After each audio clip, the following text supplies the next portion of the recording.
नमस्कारम दोस्तों चुनाव का समय शुरू हो गया है। अभी अभी बीते माह 5 राज्यों के विधानसभा चुनाव हुए, जिसमें छत्तीसगढ़, राजस्थान, मध्य प्रदेश, तेलंगाना और मिजोरम शामिल थे। दोस्तों, चुनाव के बाद से ही फिर से जैसा हर बार होता है, ईवीएम मशीन को लेकर विवाद शुरू हो गए हैं। कुछ राजनीतिक दल ईवीएम मशीन के बदले पुरानी पद्धति से चुनाव कराने को लेकर जोर दे रहे हैं, जिसके लिए वे एकजुट होकर सुप्रीम कोर्ट का दरवाजा भी खटखटा रहे हैं। दोस्तों, 2019 में भी जब चुनाव होने को था, तब भी 23 ऐसी राजनीतिक पार्टियों ने ईवीएम को लेकर अपना भरोसा नहीं दिखाया था और उन्होंने ईवीएम के बदले बैलेट पेपर से जैसा कि पुराने समय में होता रहा है, उस तरीके से चुनाव कराने की मांग की थी, जिसको लेकर वे सुप्रीम कोर्ट भी गए। और सुप्रीम कोर्ट में उनका कहना था कि अगर ईवीएम से मशीन, पहले तो ये था कि उन्हें बैलेट पेपर से चुनाव हो, उनका ये कहना था। दूसरा यह था कि अगर बैलेट पेपर से चुनाव नहीं होना है तो ईवीएम मशीन के साथ जो वीवीपैट होता है, उसमें जो पर्चियां गिरती हैं, उनकी काउंटिंग 100% काउंटिंग की वो बात लेकर सुप्रीम कोर्ट तक गए थे। हालांकि इलेक्शन कमीशन जो था वो अपने मशीन का बचाव करते आया है और उनका ये खुला चैलेंज है कि उनकी मशीनों को किसी तरीके से हैक नहीं किया जा सकता और ना ही उनके साथ किसी तरीके की मैनिपुलेशन होती है। खैर, 2019 में सुप्रीम कोर्ट ने यह आदेश दिया था कि जितने भी चुनाव हुए हैं उसमें से प्रत्येक विधानसभा क्षेत्र में कम से कम 5 मतदान केंद्रों की जो वीवीपैट की पर्चियां हैं, उनकी गणना भी की जाए वेरिफिकेशन के लिए कि चुनाव सही तरीके से हो रहा है, निष्पक्षता से हो रहा है कि नहीं। इस आधार पर अगर पिछले बार के 2019 के अगर चुनाव की अगर कैलकुलेशन किए जाए तो लोकसभा चुनाव में लगभग 20,686 के आसपास मतदान केंद्र थे। अगर उन 5 हर क्षेत्र से अगर 5 मतदान केंद्रों के अगर वीवीपैट की जो काउंटिंग है, वीवीपैट की पर्चियों की जो काउंटिंग है, उसको हम काउंट करें तो वो 2% का हिस्सा बनाती है। तो इलेक्शन कमीशन का ये रिपोर्ट था कि उन 2% की भी अगर वीवीपैट की गणना की गई तो चुनाव के रिजल्ट के कैलकुलेशन में 5 घंटे का समय बढ़ गया। तो इसी चीज़ को लेकर ही इलेक्शन कमीशन जो है वो कहते रहती है और वो अपने तरफ से पूरी तरीके से फेयर रहने का कोशिश करती है। इस वीडियो में मैं किसी तरीके की पॉलिटिकल बात नहीं कर रहा हूं, ना ही मैं किसी पॉलिटिकल पार्टी के अगेंस्ट में बात कर रहा हूं, ना ही किसी पॉलिटिकल पार्टी के फेवर में बात कर रहा हूं। मैं आज इस वीडियो में केवल और केवल ईवीएम मशीन की उपयोगिता और वो कितना वैलिड है आज के समय में उसका इस्तेमाल करना, इस पर मैं बात कर रहा हूं। मैं राजनेताओं की बात नहीं कर रहा हूं जो चाहते हैं कि बैलेट पेपर से चुनाव हो, मैं इस पर भी बात नहीं कर रहा। मैं इस पर भी बात नहीं कर रहा कि ईवीएम मशीन जो है सही है। हम आज निष्पक्ष होकर इस बारे में बात करेंगे कि क्या ईवीएम जरूरी है, सही है कि बैलेट पेपर सही है, और अगर ईवीएम का इस्तेमाल हो रहा है तो वो क्यों जरूरी है, क्यों इस चीज़ का हमें सपोर्ट करना चाहिए। तो बहरहाल बात ऐसी ही है। तो इस बार भी कहना चाहिए कि जो राजनीतिक पार्टियां हैं वो इस बार भी, चूंकि अभी आने वाले समय में मार्च या फरवरी के आसपास लोकसभा चुनाव भी होने वाले हैं और वो पूरी तरीके से तैयारी में है कि इस बार भी हम इस विरोध को लेकर जाएं और बैलेट पेपर से चुनाव कराने की बात को सुप्रीम कोर्ट से मनवाएं। हालांकि सुप्रीम कोर्ट ने इस पर अपना मत सुरक्षित कर लिया है और वो इस पर अपना आदेश जो भी होगा आगे वो देंगे। बहुत ही जल्द वो आदेश आ जाएगा पब्लिक डोमेन में। दोस्तों, ये जो ईवीएम मशीन की निष्पक्षता को या फिर उसके वैलिडिटी को लेकर बात होती है, आइए इस पर थोड़ी बात करें। सबसे पहले तो मैं आप लोगों को जो ईवीएम मशीन है, ईवीएम जो है, उसके बारे में थोड़ी सी बताता हूँ। वैसे तो आप सब लोग वोट डालते हैं, आप सबको पता ही होगा। जो ईवीएम होता है उसके 3 बेसिक मशीनें होती हैं। पहला होता है सेंट्रल यूनिट, दूसरा होता है बैलेट यूनिट और एक होता है वीवीपैट। वीवीपैट को बाद में ऐड किया गया।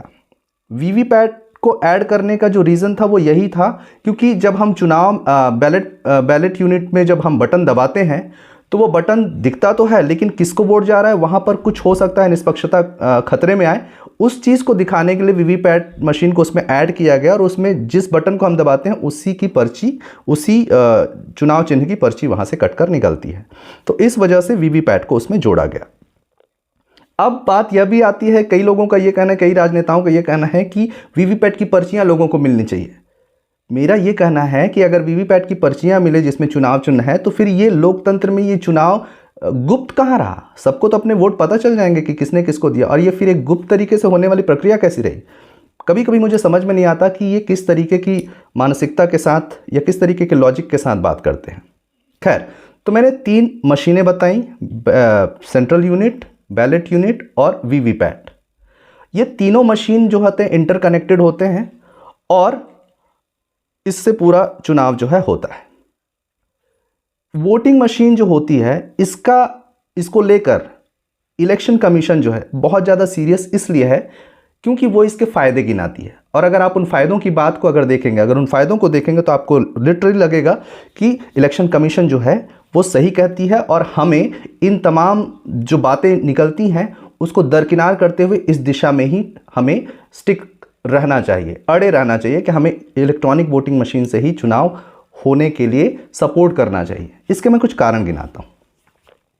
आप इमेजिन करिए जब बैलेट पेपर से चुनाव होते थे, पेपर्स कितने यूज होते थे, साथ ही साथ ह्यूमन रिसोर्सेज भी बहुत ज़्यादा उसमें लगते थे, काउंटिंग के लिए बहुत समय लगता था, ऊपर से बहुत ही खर्चीला प्रोसेस था। 2019 के जो चुनाव हुए, लोकसभा चुनाव हुए, उसमें ऐसा कहना है, अगर मैं दोनों को भी कैलकुलेट करूं तो 50,000 करोड़ से ज़्यादा की राशि जो है इलेक्ट्रॉनिक वोटिंग मशीन से वोट करने के दौरान खर्च हुई। आप इमेजिन करिए कि यही अगर बैलेट पेपर से होता तो कितना खर्च जाता। तो पहला बात तो यह है कि ईवीएम मशीन से हम पेपर्स बचा सकते हैं। पेपर्स बचा सकते हैं मतलब जाहिर सी बात हम पेड़ों को बचा रहे हैं। दूसरी चीज़, टाइम हम अपना बचा रहे हैं, क्योंकि इलेक्शन में इतने सारे कर्मचारियों को इंगेज किया जाता है तो बाकी काम प्रभावित होते हैं। रिज़ल्ट जो गणना होती है, वोटिंग की गणना, वो काफ़ी आसानी से हो जाती है। और ये तमाम चीज़ें जो हैं आपको फ़ायदा ही पहुंचाती हैं, कोई नुकसान नहीं होता। कुछ लोग ये कहते हैं कि देखिए विदेशों में भी आज की स्थिति में बैलेट पेपर से ही चुनावें होती हैं। बिल्कुल होती हैं, मैं मानता हूँ। कारण ये है, आप इमेजिन करिए कि भारत की जनसंख्या कितनी है। भारत की जनसंख्या 130 करोड़ से भी ज़्यादा हो गई है, होने को आई है। इमेजिन करिए आप इतने सारे लोगों के लिए बैलेट पेपर से अगर चुनाव कराते हैं तो जाहिर सी बात है, मैंने अभी भी कहा कि खर्च कितना लगेगा, बहुत ही लेंदी प्रक्रिया है। तो आप इतने बड़े डेमोक्रेटिक कंट्री के पार्ट होकर आप इस तरीके से नॉनसेंस बात नहीं कर सकते। आपको ये समझना पड़ेगा कि आपके ऊपर वो आर्थिक रूप से भी कितना लोड डाल रहा है।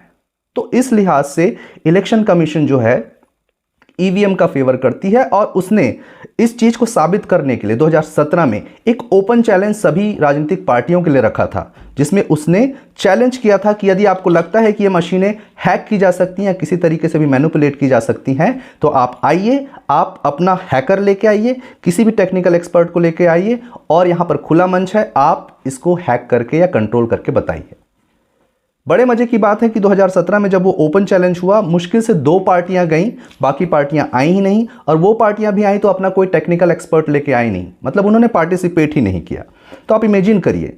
दूसरी चीज़, इस परिस्थिति से बचने के लिए कि सही वोटिंग हो रही है कि नहीं हो रही है, इसके लिए इलेक्शन कमीशन जो अपने रूल्स एंड रेगुलेशन में चैलेंज्ड वोट का भी एक प्रावधान रखती है। चैलेंज वोट का मतलब होता है कि यदि कोई व्यक्ति वहां पे कंप्लेन करे कि मैंने जो बटन दबाया उस पे वोट नहीं जाके कोई दूसरी पर्ची गिरी, तो वहां पर उसको चैलेंज्ड वोट करने का अधिकार बनता है। इलेक्शन कमीशन कहता है कि जब से मशीनों का इस्तेमाल हो रहा है तब से 118 करोड़ लोग वोटिंग कर चुके हैं और उसमें से केवल 25 ही चैलेंज्ड वोट अब तक मिले हैं और वो भी झूठे साबित हुए हैं। आप इमेजिन करिए। और अगर कहीं पर एरर दिखा भी है मशीनों के यूज के दौरान में तो वो मानवीय त्रुटि है, क्योंकि जब हम चुनाव कराने जाते हैं, जब लोग चुनाव कराने जाते हैं, कर्मचारी चुनाव कराने जाते हैं, तो वहां पर मॉक पोलिंग होती है। मॉक पोलिंग कई बार क्या होता है, कुछ लोग उसको डिलीट करना भूल जाते हैं या फिर वीवीपैट में जो पर्चियां गिरी हैं उसको वो निकालना भूल जाते हैं। तो इन त्रुटियों की वजह से थोड़ा बहुत 19-20 का फर्क इन रिजल्ट्स में जब वो चेक होता है या वेरीफाई होता है या सत्यापित होता है तो देखने को मिलता है।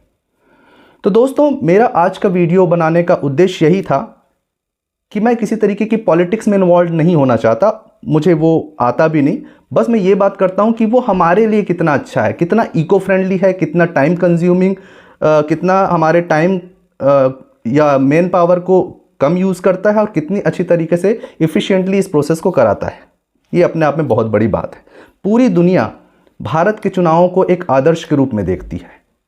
हाँ, हमारे ही देश में कुछ ऐसे लोग हैं जो इस पर बहुत सारी बातें करते हैं, बट आप इमेजिन करिए कि इतनी बड़ी जनसंख्या, इतना बड़ा डेमोक्रेटिक देश किस तरीके से शांतिपूर्ण तरीके से चुनाव कराता है।